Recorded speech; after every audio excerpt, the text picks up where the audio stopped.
Hey, this is Ben Saltzman, and I'm recording this for the TNT community, and I'm here with my wife, Kerena Saltzman. Hey, everybody. I'm just noticing you sound really good right now. Yes. I'm like, wow, he sounds actually good right now. This is my good sounding. It's not been You sound good. healthy, or like, Yeah. Ben has a burst of energy, right? He has some energy right now, which is not a normal thing for him. He's been incredibly wiped out. So when I see this little like, oh, he's energized a little bit. And what he wanted to do with this energy is fill you guys in on where he's been. Yeah. Because for those of you who don't know, I had heart surgery on my mitral valve like 3 weeks ago, something like that. 3 in a day. And it's been a ride, y'all. It's been a serious journey. And in this recording, we'll give you some of the play-by-play of going through that journey, and we'll of course look at it through the lens of the enneagram and my type and the relational skills and where they show up or not show up in me or in other people,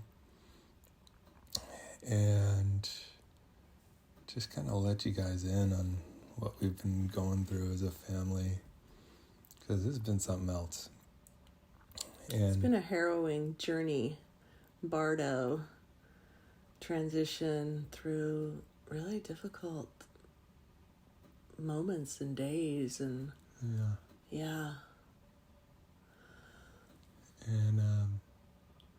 And I'll use energy to do this, and then I'll probably have to crash out for a couple hours. Yeah.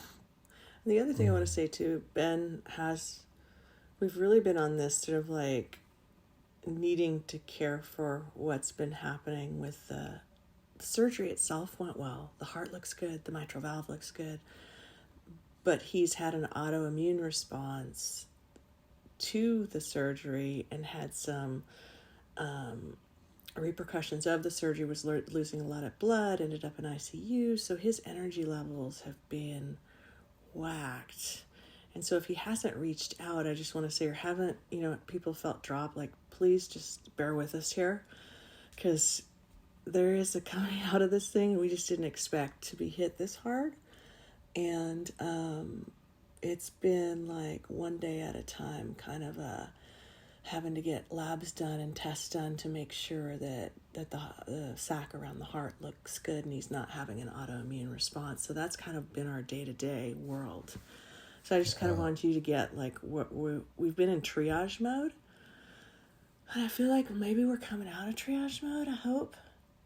We'll see.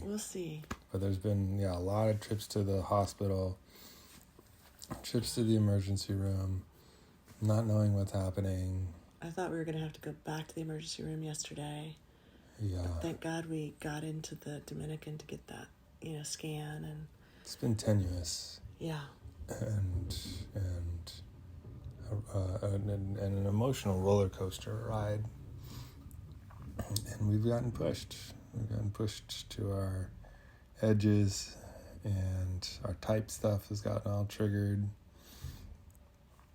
And so just to frame this up, just a reminder to everybody that for my type, the Enneagram type 7, that the hidden belief that's down there, like the worst fear that we're usually not aware of unless we have done this study. Each of these types are kind of built on top of a false core belief, a worst fear that creates existential angst that we're not aware is down there moving things around. But for the type 7, that fear is fear of being caught in pain and suffering with no way out. And that is intolerable and leads to death. That's how my nervous system reacts to that. So I, of course, am watching for this, knowing I'm going into a surgery where there could be a lot of pain. And I'm kind of like noticing as it's getting triggered. And Kerena, do you want to say anything about how you notice your type 8 stuff getting triggered through the journey? I was just kind of, as you were talking about, I was reflecting on you in ICU, and that was such an intense, because they couldn't quite manage your pain, so... Okay, so that's me. So let's go into that, and we'll talk about you afterwards. Okay. All right. So I get the surgery. I come out of it, and I'm feeling pretty much like... Oh, yeah, you were feeling good. I'm like, check me out. I'm unbothered. I'm on some good drugs. I'm feeling good. Everything looked good. There's another aspect of the 7 sometimes is like, we're untouchable. We're above the fray. And I have some of that feeling. And the nurses are all confirming it. He looks great. He's going to be out of here in no time, Yeah. Do you feel any pain? No. He's like, I don't feel any pain. I don't want to take pain meds. Yeah. Kind of charming the nurses, making the whole thing go well. You did ask at one point, you said, did I say anything really inappropriate that I need to apologize for? I said no. So, because he was pretty out there, Right, a little loopy on the drugs. Yeah. Drugs tend to take me for a ride pretty easily. Yeah. So a couple hours later, shit starts to get real. They've put a tube in between my ribs. And this tube... Garden hose size. It's like, it's about the width, the diameter of a garden hose. I told one person, it's not like one of those little marbles, it's like the big shooter marble, the big one. That's the width and diameter. So that is jammed in between my ribs. And the pain that is caused by that thing being in and moving it around, because they can't let the blood and stuff that's coming out through there, it's like a drain, right? They can't let that stuff get stopped up. So they're touching it a lot to move stuff through it. And every time they touch it, the pain is excruciating. I'm just like, I have those moments where the pain is so bad I can't hardly breathe. I'm like, it's like that. And I'm alone with this nurse in ICU. Night 1. This is night 1. Yeah. And I feel more and more desperate that she's not doing anything. I'm telling her it's hurting. She's not doing anything. And I feel the type 7 panic coming up of, oh my God, this pain is excruciating. I can't do anything. I'm with this woman who seems evil and won't help me. And I'm at her mercy. There's nobody else here. So I start texting. Kerena, and I start texting my other doctor to let him know what's happening. You're like, I think I might need you to come in and advocate for me. This is the worst pain I've ever been in. I'm just like, I didn't get that message. Didn't come through on my phone till 6:30 in the morning. And I'm like, oh, shit. Yeah. And you message your primary doctor, too. Right. After I send this message, about 30 minutes later, I realized I'm like messaging out and feeling pretty disempowered in this whole thing. Like, I have to message other people for me to take care of myself. F that. So I start going at her directly, and I crank up the intensity and the anger and start yelling at her. I want to talk to my doctor. But 10 times that. And this is like 2 a.m. probably. Yeah. Eyes are locked. She's moved that damn thing around inside me a number of times, slicing at my insides. Every time she touches it, the pain gets worse. She doesn't seem to be listening to me. I get super intense and start yelling at her.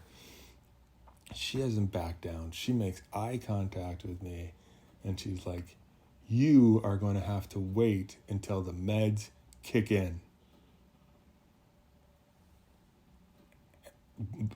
But 10 times the intensity. Like, she meets my intensity. And I'm like, shit. Oh, God, I can't do anything. So this is type 7 worst nightmare, just for those of you who are It's trauma. Tracking from the enneagram perspective. Yeah, it is trauma. It's trauma. I'm in trauma. I'm traumatized. So the next 3 days all feel kind of shadowy, in and out of consciousness, tremendous amounts of pain. Kerena does come in the next day. Well, I called the doctor when I got your message, and he answered, and he said, I'm on my way to my office, but I'll go in and see him because they won't let me in until 10 o'clock. So I got him mobilized, and then I realized, we need to get ahead of this pain stuff. So as an 8, I go into control mode, and who do I need to manage? Who do I need to push around, really, right? Yeah. And at that point, it was the nurse, the physician assistant, and the doctor. Mm. Because from my view, this should have never happened. And I think in my heart, this is hard to admit, but I still have a little... I just still have a little bit of regret. It's not even a little, it's a decent amount that I wish I could have been there. The first night? Yeah. I mean, I don't know what I could have done, but I just wish I could have been with you. Yeah. Me too. So all my stuff is kicked up around. They didn't get on the damn pain meds enough, and he's stuck in there in pain, and so I remember that morning talking to why the fuck did this happen? I'm going over it with the nurse, and the PA is there, and she's like, well, we fixed it now. We've got it fixed. And I was like, no, it's not fixed until it's different. Until we're actually until we see, we got 24 hours of difference. So I have a best friend who's an 8, and she ended up being, and she's a close friend of Ben's, she ended up being my right-hand person. And so we just kind of, in ICU, if I wasn't there, she was there up until the hours that they would let us be there. And we were trading off back and forth.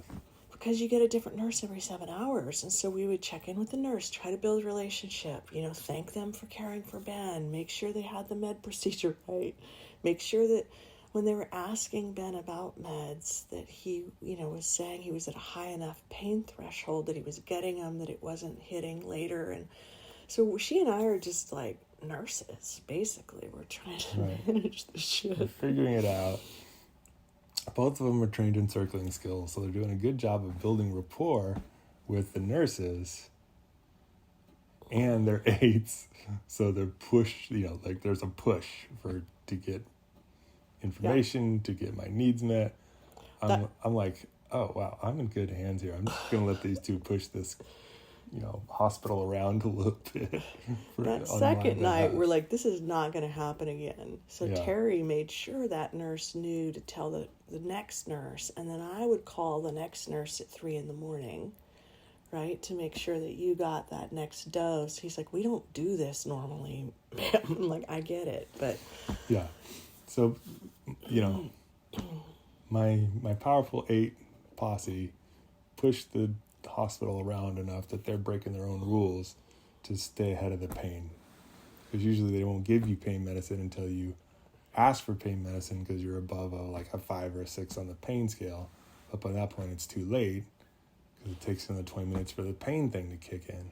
And you were so high and in such a good place coming out. I just don't think we saw that turn of events, you know? Yeah. So we make it through that time, and it's 4 days in. I've been in ICU for 4 days, and stuff. When you're in ICU, people are coming in every 3 hours, and lights are blinking, and there's like only a curtain between you and another person, and all these people are on breathing machines. Beep beep bop bop toot toot chee chee pop. People are on the edge of death in there. It's yeah, and then there's ragers down the hall that you can hear, like surrounded by potential threats of so intense. Physical violence. People come in at 3 a.m. to take your blood, and I mean, there's no one time where you're getting more than 2 or 3 hours of any kind of sleep or isolation. But I have to say, there are those moments when it's like we recognized Kevin, who we knew, and he was a cardiac nurse. Right. Or there were moments where we had a nurse that was just brilliant, and it was like, that went so far in there because of the way the place was. It's like, if you got something good or some good contact in there, it was like, thank fucking God there's some beauty in this mess, Mm-hmm. Yeah, and those, just the fact that they could drop in and be human and real with us, was like an anchor. Yeah, totally. Of like, okay, an anchor of humanity. This is a solid human. Yeah. This is somebody who I trust, who's on our side. Yeah. Who's telling us the truth. Who's been here 100 times with a lot of people. Yeah. And it's all new for us, so. Right. So coming out of this, and we're going to go up to the other floor, out of ICU into another floor. And they say, okay, Ben, we'll take the tube out. And I'm like, oh God, that is not going to go well.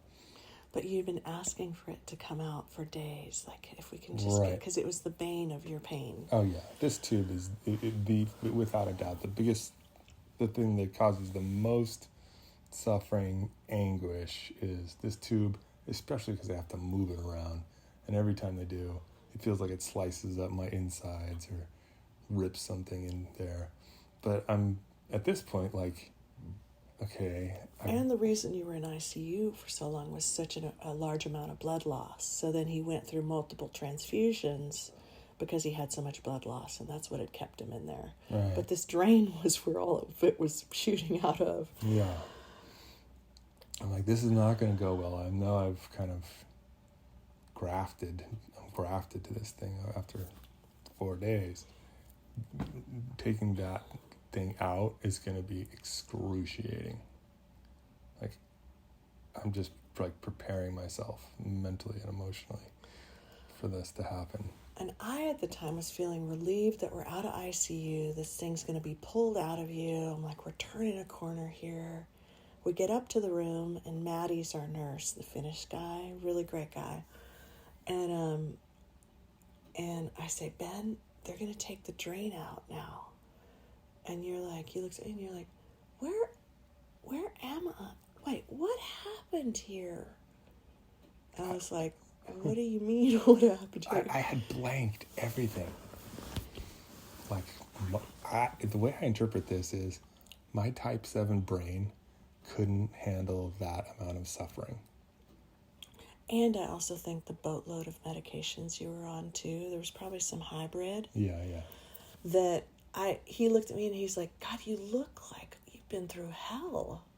I'm thinking, like, yes, and you don't even know what you've been through? Yeah. I didn't even remember I had an operation. I was like, you had heart surgery. And I look at Maddie, and Maddie looks at me, and I'm kind of like trying to go, hey, dude, do you see this a lot? Because this is concerning me. And he's kind of like, okay, do you know what year it is? Do you know when your birthday? What's your birthday? What's your name? He's asking all these questions. Ben knew them all, but it's just the surgery part he couldn't remember. I had a surgery? How did it go? What happened? Like, I had no memory whatsoever. And she did look horrible. I found myself circling Kerena. Like, God, you must have just gone through something really horrible. I was feeling compassion for her because I had lost all sense that I had been through anything. Yeah, and I was both worried and relieved at the same time that you could forget. I was like, God, maybe this is the best thing. And Maddie said, well, I've heard of something called ICU-itis, where people have been in ICU for so long, they come out and they just are just like, they're like, we think this will come back. It's not, I wouldn't make it too big of a thing. Like it does happen, and they weren't that concerned about it. So then that kind of calmed me to it. Like, all right, he's just going to be forgetting that he had surgery, and maybe that's okay. But I would, for a while there, I would have to ask you, okay, tell me what happened. Yeah. And then what happened? It wouldn't surprise me if it still happened, actually. It was like every 12 hours or so. Yeah, You'd lose some major piece, and it was always the hardest stuff. So then I say, Ben, they're going to take that drain out of you. And you go, oh, have I been complaining about that? I'm like, Jesus Christ, you don't even remember that? I've been complaining a lot. I was not holding back. Okay, so they take the drain out, and it happens again. After the drain is out, I'm blanked. I'm tabula rasa. There's nothing there, and I have to get the whole thing, ask all the questions, get reconstructed. Oh, this is what I went through. And as the drugs wear off, and as the pain goes down a little, I'm getting better and better, and that happens less and less. Yeah. So we're out of ICU. We're back in the normal thing. They send us home the next day. And even though I'm tired, they're like, you're supposed to walk every day. So you build back. Like even though you're tired, you're supposed to walk and do this breathing thing.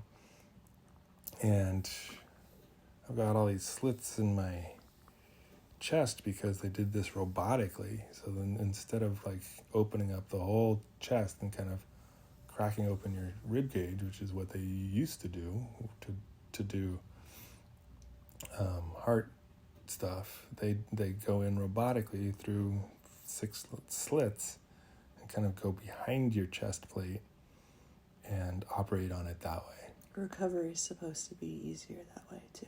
Yeah. It hasn't been. That didn't work.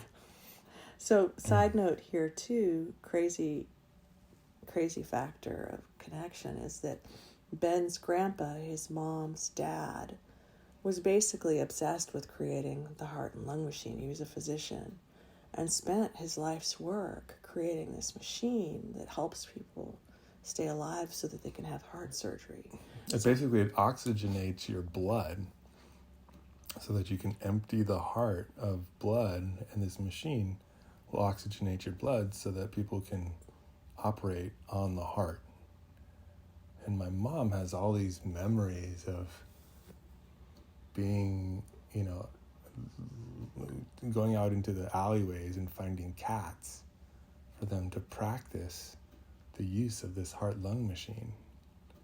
This is in its real, like base version. And then I think that he was able to operate on a few people with it, but I think it was tough back then. Like he got a prototype going and donated it to the Mayo Clinic. So it's just the irony of this is Ben's grandpa. Now he's going in for heart surgery at 51. Yeah, so I'm on the machine. They think it's just that he was born with a valve that was wacky, that was not fully, shaped in a way that it just, So anyhow. Thank you, Grandpa. We're back home. Yeah, we're back home. You're supposed to walk and do the breathing thing. I'm supposed to walk and do the breathing thing, and I do it a couple times a day. Getting better. And then I fall off the shelf. And I tank. And you knew you were like, something's not right. I'm not able to walk far enough. Yeah. And we have nurses coming in like every other day, and they're like, this is normal sometimes. They were just kind of normalizing it. But your heart rate was up at 116, and that started to flag. some Yeah, folks. I'm like, something's wrong here, you guys. I was getting better, but I can't, like, my breathing's really shallow. It's like, He was working hard, yeah. So then they send us in to do some labs, yeah, right? And I put you in a wheelchair because I'm like, your energy level's just like, there's no way. So I wheel you in there and I'm looking at you and I'm seeing how much it takes for you to breathe. And I'm like, fuck, something's not right. And I text the PA of the surgeon, because somehow she and I had been texting that morning. I don't know how the hell I had her text thing. I'm telling her what's happening. She said, that's not normal. Take him to the ER. And I said, are you sure the ER can handle us? Like, I don't know much about the ER. She goes, yeah, they're set up for this. So we end up in the ER and 5 days post-surgery, 6 days post-surgery. Yeah, and one thing I want to, kind of one of the lessons that I want to highlight here is how much self-advocacy you need to embrace inside the medical profession. Oh my God. Like, it's daily. We were asking tons of questions. What's happening? Where is it going through? What is this called? Why are we doing that? Can we get this? Can we do that? I really want y'all to get, I mean, I lucked out that I happen to have two type 8s on my inside who care a lot about me. And a primary care doctor that has space to advocate for you. Huge. Right. But, I mean, that's one of the things that I want you all to get and embrace, that you can't just let it happen and go with the flow. I mean, it's still happening. We're still, like, this morning, I woke up, I haven't even talked to you about this. I called Shafi, left a message. Can you get your eyes on that scan that was done yesterday of Ben's chest and the heart? Because I just am curious what you think of that, and have somebody get back to me when they look at it. Mm-hmm. And then I called Johnson. Johnson happened to give you his cell phone, which I was like, yes, this is a good sign. It's a cardiologist to call him to check. You know, it's like this constant needing to, because when he's not out of the woods. Yeah. So and we just need to stay in relationship with them in a pretty tight way. Yeah. And all of the relational skills that you're learning in our programs pay off huge. So an example, I'm sitting on the table, I'm lying back on the table, and they're doing an echocardiogram, which is basically like an ultrasound of your heart, where they're looking for what's happening in your heart. Is it doing well? Is it beating right? What's going on around it? They're looking at the fluid around it. And I'm starting to build relationship with the nurse and The echo tech. the tech, yeah. And it's obvious they're not actually supposed to talk much about what they're seeing. They're supposed to give the results to the other person, and that person makes the determinations and tells you what's going on. But I do enough circling with her, enough relational building relationship with her, that I can start asking questions. And she's like, well, when I look over here, this is what I see. And oh yeah, the valve replacement went really well. But there's this part over here, something's going on over.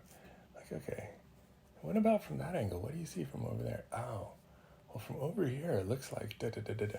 So I'm getting a ton of information that I wouldn't otherwise be getting, which is really good for me to know. And one thing I was aware of when you were asking questions, your questions were very open-ended. Yeah. They were very much, what are you getting from that right now? Like, you weren't asking, so that you were just feeding into, like, what are they going to pull out of there? Yeah. Yeah. Yeah. I wanted to know, given their expertise, what are they seeing? And we got a ton of information. Yeah, super helpful. And at some point, we realized that my heart, there's a bag around my heart, and that bag was filling up with fluid. I think it's mostly blood, and that's what was causing meet the decline. Yeah, the fall off the shelf, the real decline in energy and presence, and can't breathe. I gotta say the ER did a good job. In about a half hour, they had figured we had come to that conclusion with that tech, right? The tech was the one that was sharing with you. Yeah. Oh yeah, this is what, and it was like, oh, thank God it's not, the heart or the fix. It's actually, they can do something about that, so they have to train it. It's like the heart is not accepting what's going on. It's an autoimmune reaction. Yeah, I'm like fighting against myself. And so this bag is filling up with fluid. They got to tap. Got to go back into the hospital, back to ICU. Did you go back to ICU to get it drained? I don't know. I can't remember. Back into some hellish hell realm where there's people yelling and, oh yeah, that one down the hall is violent. Don't go down. Don't talk to that guy. Let me. Then beep beep dot dot. The whole thing again. No sleep. Because they've got to tap in and drain the heart. Turns out there's like a liter. Yeah. 800 a lot of fluid centiliters or whatever. Almost a liter of fluid in there that they've got to drain out. So, and just so you all know, as this is happening, I'm like, I gotta get something out to the community. And I'm giving Kerena a hard time. Come on, Kerena, we got to get something out to the community here. And I'm in triage mode right now, right? I'm just like, are we going to be able to get you the right meds have been shifted and the person is coming and So we were almost there before this. We were on the edge of getting something out to you all, I promise. And then you fell off the edge. Yeah, before this happened. This next thing happened. And then, kajoom, boom, back into the hospital, back into chaos. But Ben has felt very... like a loving, wanting to loop you all in. Like these are people that care about me, that I care about, that I really want to know I want them to know what's going on for me, like the full picture. So I think it's been hard for you to not have capacity to actually make that happen. Yeah, to not be able to do this. Right, when you've been competent and capable and... Yeah, it's like literally like no energy. Like I'm not underestimating here. It's like So I just want you all to know that I've been thinking about you, and I've been getting a lot of, somebody asked me, is there anything positive that has come out of this? One of my friends. I was like, well, I've felt the care and love from many people, including many of you in the TNT community, through emails and Facebook posts and messages and I've been intentionally saying, I'm weaving that care and that love into my healing heart. That it allows me to love more deeply. That it allows me to love myself more deeply. That allows me to receive more love. That it allows me to give more love. That allows me to feel supported. And that as my heart heals, that I'm holding that's going back into the fabric of it, into the tissue, to the cellular memory. And so I think all the prayers and the visualizing me healing and the notes and the appreciation, I think all that stuff matters. And I'm trying to take it in. I'm trying to from whatever form it comes. I was joking with Ben. We were walking the other day. We have a neighbor across the street who's Christian. He's like, I'm praying for you, Ben.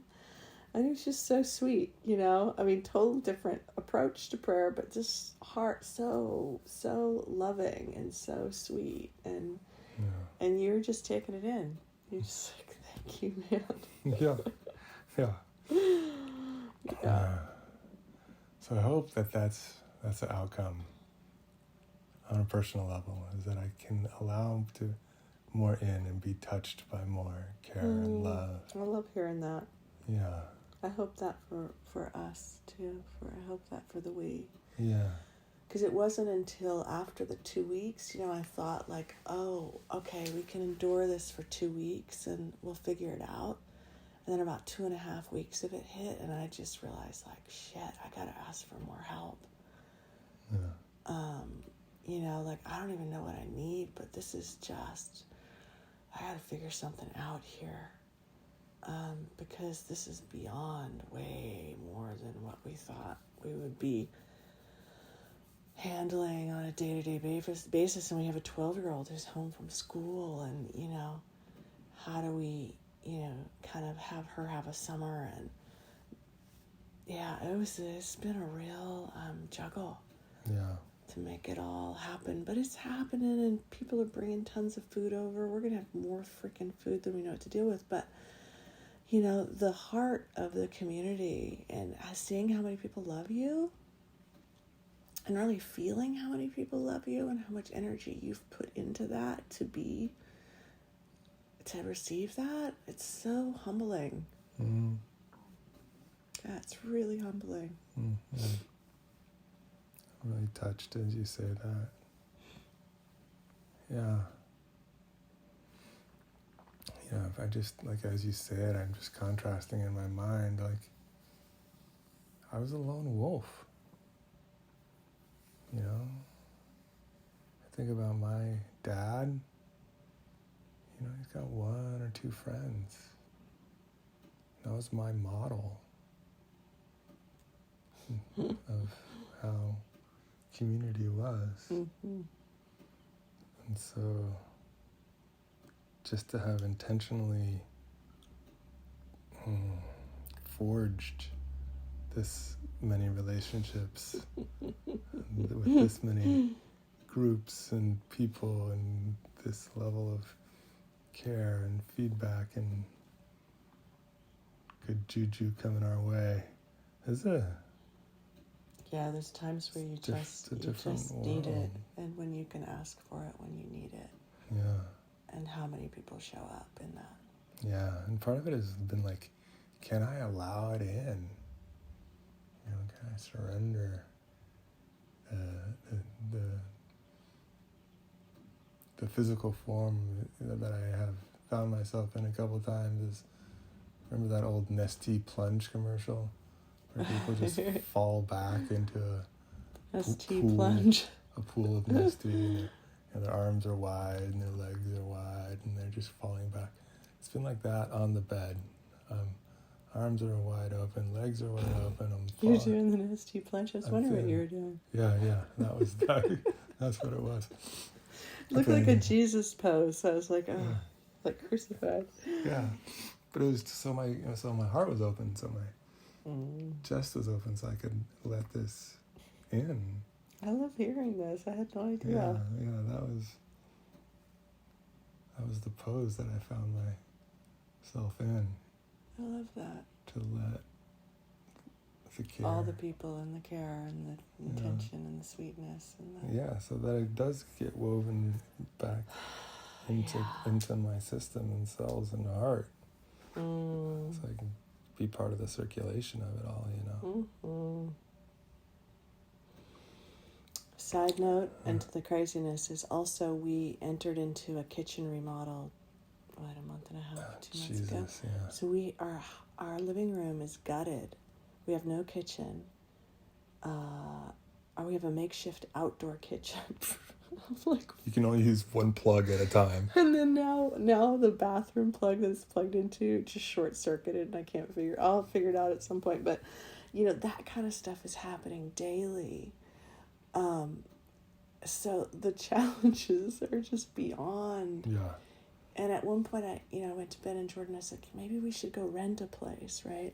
And they're like, no. Ben's like, I'm just finally, like, we're living in half of our house. We're living in 2 rooms. it's just nuts. Like I would have never chosen this path. I know. Kerena has But been a saint in terms of getting me food, tracking a gajillion medications, taking care of Jordan, making sure everything happens. I mean, she has just been pushed, y'all. Yeah, I've been. This is the hardest thing I've ever done. Really? Beyond. Oh, yeah. Even I had harder than- cancer 6 years ago. Yeah. That was a breeze compared to this. It's also harder when it's somebody else. When it's you. Yeah. You know, that I love suffering. If it's me suffering, it's like, I don't know, I kind of surrender to it a little more. So. Yeah.